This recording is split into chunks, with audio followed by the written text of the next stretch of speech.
and welcome back to my channel. My name is Jenny Eastwood and every week I post a new true crime video about a case from somewhere in the world. So if true crime's kind of your thing, then I recommend you go ahead and hit that subscribe button because I'm sure you will not be disappointed. So today's case is actually a missing persons case. This is an ongoing investigation and I felt drawn to cover it because throughout the last few weeks there has been so much news about the absolutely devastating case of Gabby Petito. And her story has drawn international attention. I mean, here I am in Auckland, New Zealand, and her case is big news here. So while her case has gone viral and people are really engaged and watching, it's also helped to shine a light on some other cases that have sort of flown under the radar and haven't attracted the same level of attention. And one of those cases is the disappearance of 24-year-old Daniel Robinson. Now, Daniel has been missing since the 23rd of June in Buckeye, Arizona, and his family have been searching for him relentlessly ever since. And I know that with the recent news push, his family are hoping that maybe now they might get some answers. So today we will be discussing Daniel Robinson's disappearance, the investigation, where it stands today, and how we can help Daniel's family in their search for their family member. This case is truly a mystery, and with every new piece of evidence that arises, it comes with more questions than answers. I cannot imagine what it must be like for Daniel's family trying to make sense of all of this, and I am really interested to hear your thoughts on it in the comment section below as well. So Daniel Cornelius Robinson was born on January 14th, 1997 in South Carolina. At this point, there is not a ton of information about his childhood and his background, but we do know that in 2019, he graduated from the College of Charleston with a major in archaeology. Shortly after that, Daniel relocated to Arizona for a job as a field geologist with Matrix New World Engineering. Daniel is described as a 5'8" black man weighing 165 pounds. He has black hair, dark brown eyes, and a distinctive characteristic. He was born without his right forearm and hand.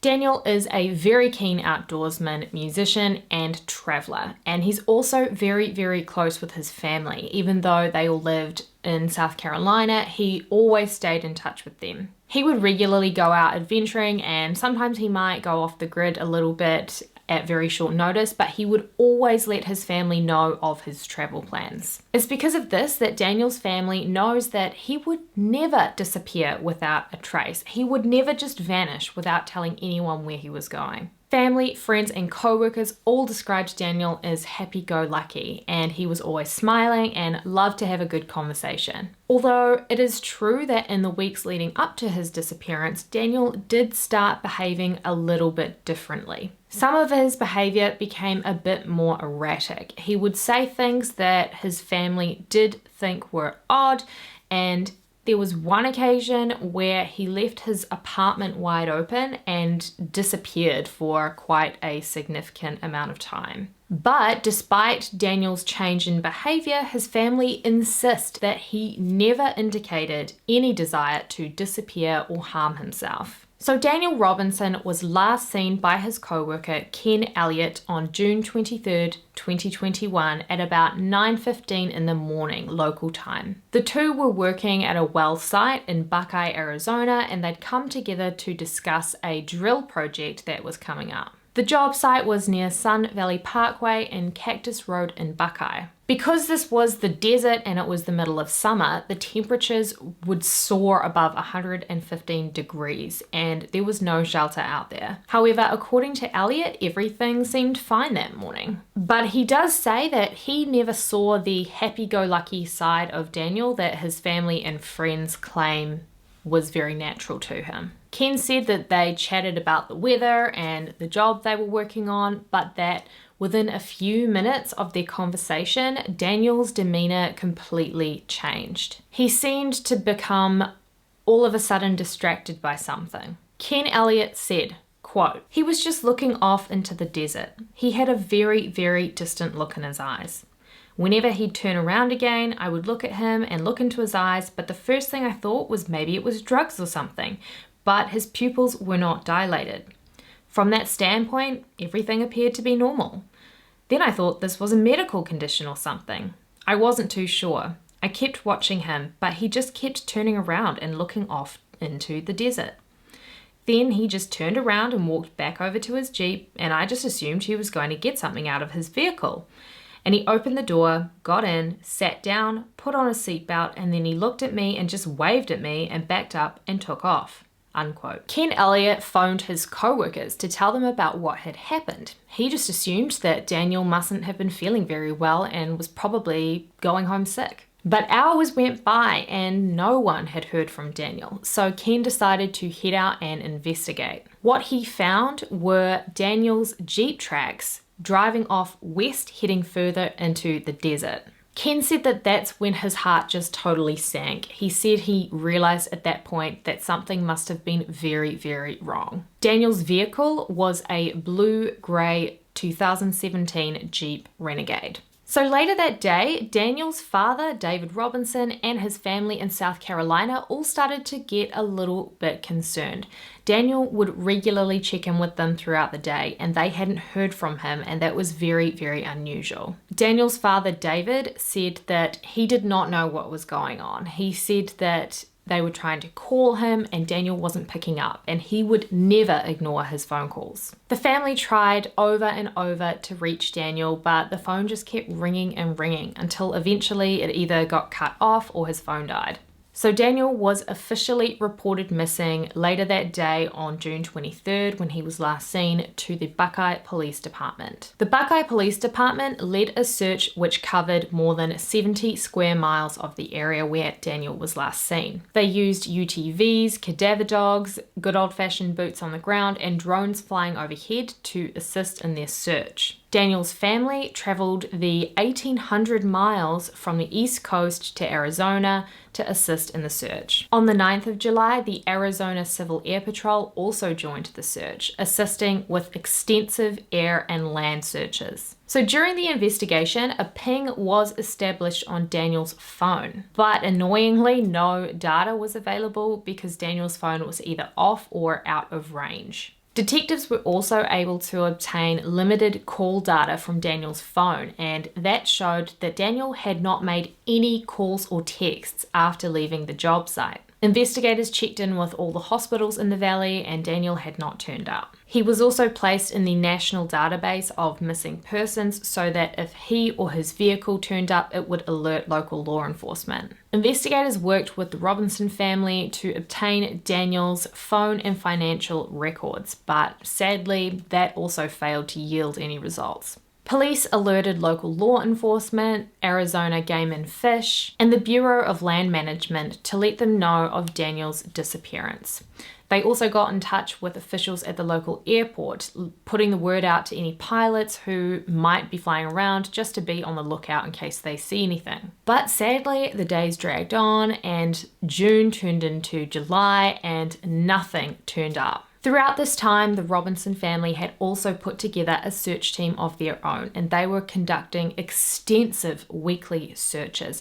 And these conditions were extreme. The temperatures were soaring and it was hot and it was the desert, so the terrain was really difficult. But then on the 19th of July, almost a full month after Daniel's disappearance, they had their first real break in the case. A rancher found a blue-grey 2017 Jeep Renegade in a ravine on his property, just a few miles from the work site where Daniel was last seen. It had landed on its side with significant damage. Police determined that a seatbelt had been worn at the time of the crash and that the airbags had been deployed. But what's really odd is what the vehicle had inside it.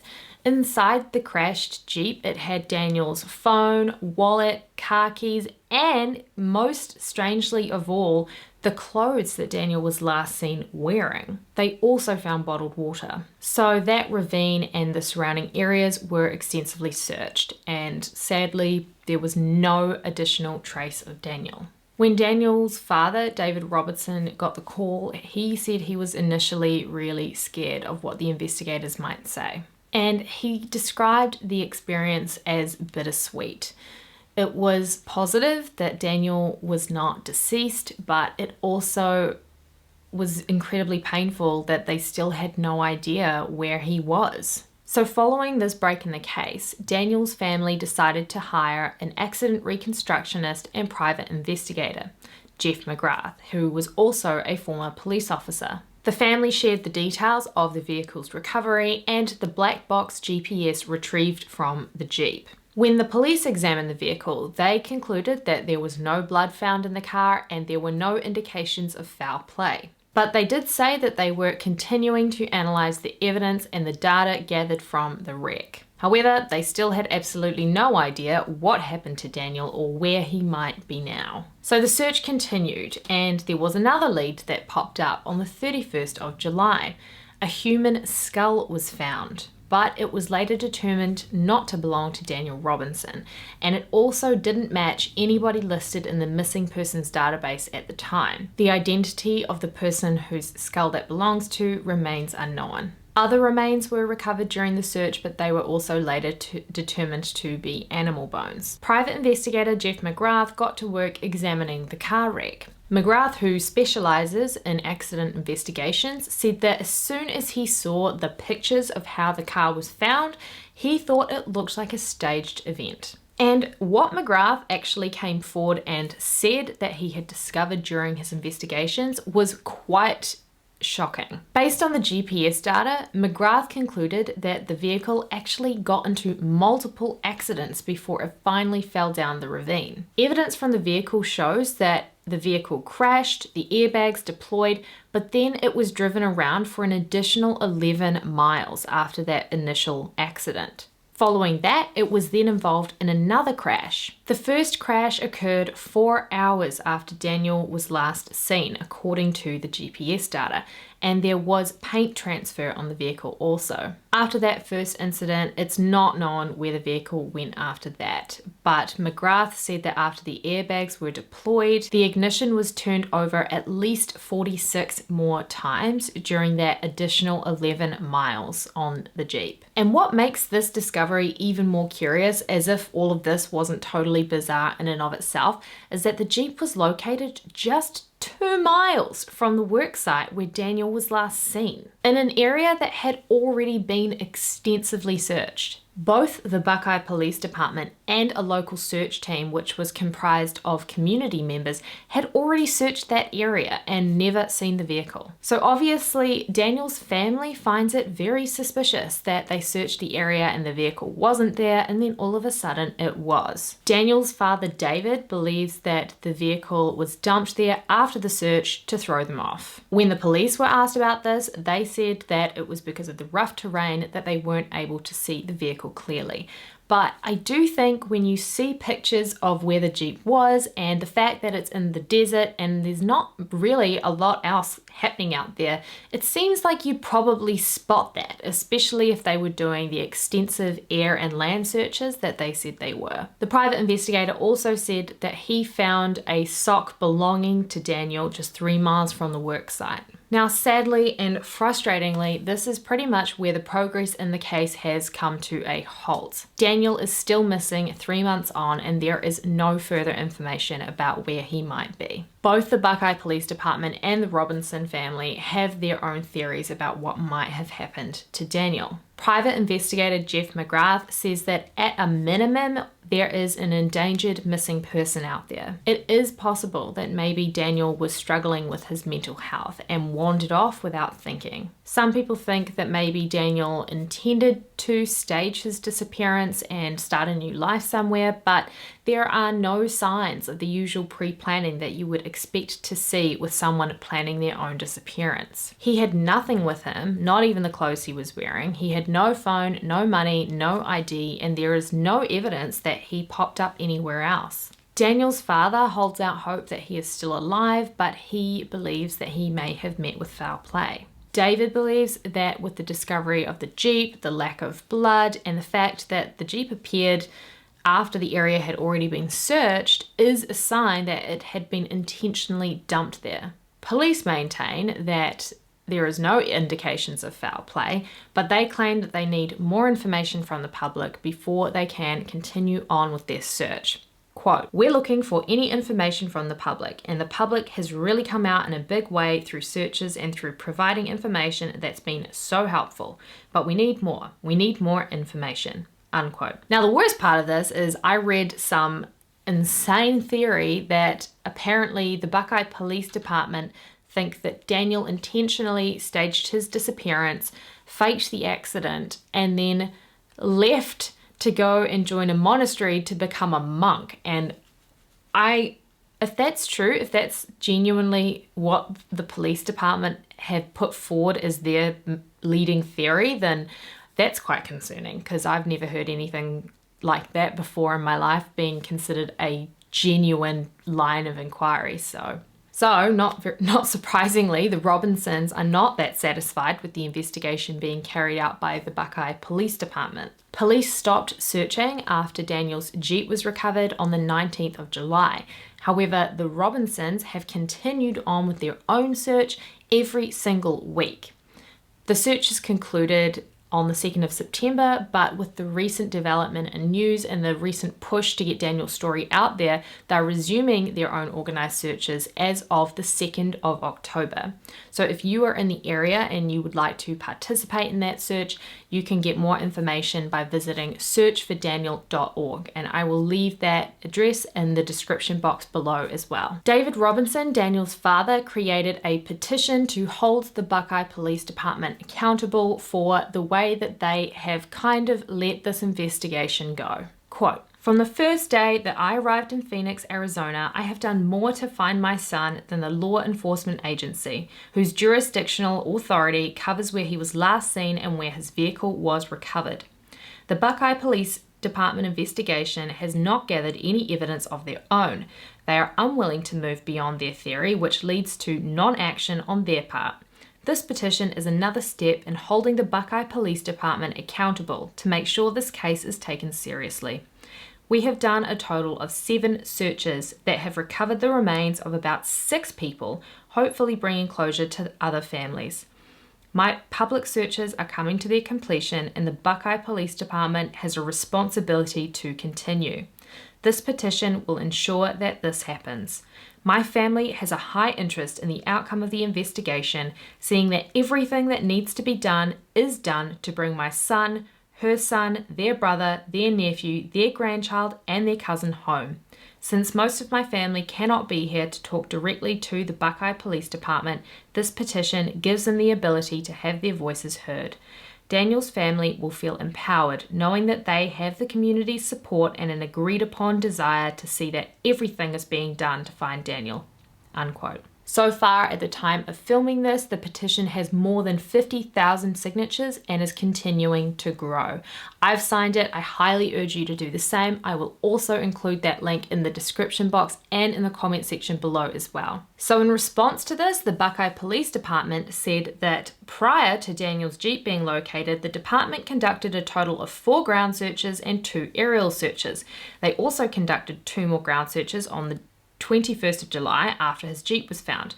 The department said Maricopa County Search and Rescue also assisted in searching for the missing geologist. As of today, the search and the case remains open. In addition to the petition, the Robinson family also have set up a GoFundMe page to help fund their own search efforts, to help cover the cost of the private investigator and everything else that comes with leading this investigation on their own. I have made a donation, and if you are in a position to donate yourself, then I will also leave that link in the description box in the comment section below as well. So in terms of what I think happened, I really don't want to speculate too much. It's so early in this investigation. I am very glad to see that this story is starting to get more of the interest and news coverage that it really, really deserves. I think it's very sad seeing what is happening to the Robinson family. It sounds like some of the law enforcement are kind of going the character assassination route and basically writing Daniel off as being a person who was having a mental health problem and disappeared of his own accord. And even if that's true, let's say that is true, that doesn't mean he's not deserving of being located and having search efforts directed towards him. So I think that that's a really, really poor cop-out and just very hurtful, you know, for Daniel's family, who just so badly want and deserve the closure and hopefully to find their son safe and well. The more that we can talk about this and share it, and if anybody knows anything, you know, the more visibility we can drum up to help assist Daniel's family in locating their loved one. So I will also include links to all the sources and all the places you can find to assist with Daniel's family in this search below. So if you're with me so far, I know this one was a bit short, but I really wanted to put this out there. I think it's a really, really important story to discuss. My heart truly goes out to Daniel's family, and I hope they get some answers soon. So thank you for tuning in. If you enjoyed this video, please go ahead and like and subscribe. Otherwise, I'd love to hear your thoughts on this case in the comment section down below. Thank you for watching, and I'll see you in the next video. Bye.